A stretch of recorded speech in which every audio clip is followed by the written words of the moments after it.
IC engine यानी internal combustion engine, air fuel का जो मिक्सचर होता है वो इंजन के अंदर जलता है, इसलिए कहा जाता है इसको आईसी इंजन। और फर्स्ट आईसी इंजन बनाया गया था 1860 में एटिनेल लेनॉयर के द्वारा। फिर उसके बाद बनाया गया first modern internal combustion engine, जिसको कहा जाता था ऑटो इंजन, और इसको 1876 में निकोलस ऑटो ने बनाया था। वैसे तो internal combustion usually 2 stroke 4 stroke के होते हैं, लेकिन इसके अलग वेरिएंट भी होते हैं, जैसे 6 स्ट्रोक इंजन और रैंकल रोटेटरी इंजन्स भी होते हैं। अब समझते हैं इंजन कंपोनेंट्स के बारे में। पहला जानते हैं सिलेंडर ब्लॉक। सिलेंडर ब्लॉक एक स्ट्रक्चर होता है जिसमें सारे कंपोनेंट इसके अंदर होते हैं और इसमें सिलेंडर होता है और इसके साथ जुड़ा होता है क्रैंकेस। क्रैंकेस एक मेन हाउसिंग होता है क्रैंक शाफ्ट का। सिलेंडर वह जगह है जहाँ पर पिस्टन ट्रेवल करता है और सिलेंडर में ही एयर फ्यूल का मिक्सचर बर्न होता है यानी जलता है, और एनर्जी बनाने की जड़ सिलेंडर में ही होती है। सिलेंडर हेड सिलेंडर के ऊपर होता है। सिलेंडर हेड को कंबशन चेंबर की छत भी कहा जाता है। पिस्टन एक मूविंग कंपोनेंट होता है जो कि सिलेंडर के अंदर रेसिप्रोकेट होता है, और इस पिस्टन पर लगे होते हैं पिस्टन रिंग जो कि कंबशन गैस को टाइट रखता है, यानी फ्यूल कंबशन होने के बाद ये कंबशन गैस को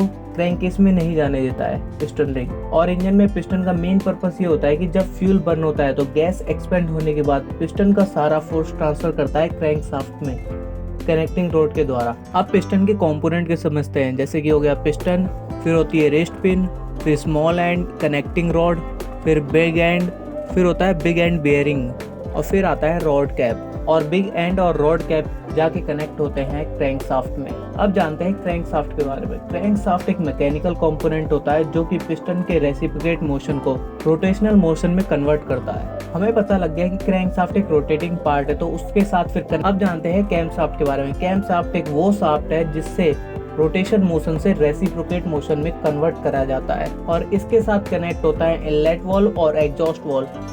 इनलेट वॉल्व से एयर फ्यूल का मिक्सचर इंजन के अंदर आता है और एग्जॉस्ट वॉल्व से कंबशन गैसेस बाहर निकलती हैं। और इनटेक वॉल्व के साथ कनेक्ट होता है इनटेक कैम शाफ्ट, और एग्जॉस्ट वॉल्व के साथ कनेक्ट होता है exhaust cam shaft. Intake port और एग्जॉस्ट पोर्ट ये सिलेंडर हेड में पैसेज बनाए जाते हैं ताकि इनटेक पोर्ट से चार्ज आ सके कंबशन चेंबर में, और एग्जॉस्ट पोर्ट से कंबशन हुई गैस को बाहर निकाला जा सके। पेट्रोल इंजन में यूज करा जाता है स्पार्क प्लग। स्पार्क प्लग एक वो डिवाइस है जो कि इलेक्ट्रिक करंट जनरेट करता है इग्निशन सिस्टम के द्वारा, और इस इलेक्ट्रिक करंट को बोला जाता है स्पार्क। स्पार्क प्लग से कंप्रेस एयर फ्यूल के मिक्सचर को जलाया जाता है। और डीजल इंजन में यूज करा जाता है स्पार्क प्लग की जगह fuel injector. Fuel injector fuel को छोटे छोटे ड्रॉपलेट्स में बदल देता है और फोर्स के साथ कंबशन चेंबर में फ्यूल को इंजेक्ट करता है, और इसमें पहले से ही हाई प्रेशर होता है कंप्रेशन स्ट्रोक के कारण, जिसके कारण फ्यूल इंजेक्ट करते ही फ्यूल जल जाता है। इस वीडियो में हमने जाना 2 स्ट्रोक और 4 स्ट्रोक के कंपोनेंट के बारे में। वीडियो अगर इन्फॉर्मेटिव लगी हो तो लाइक एंड सब्सक्राइब कीजिए। धन्यवाद।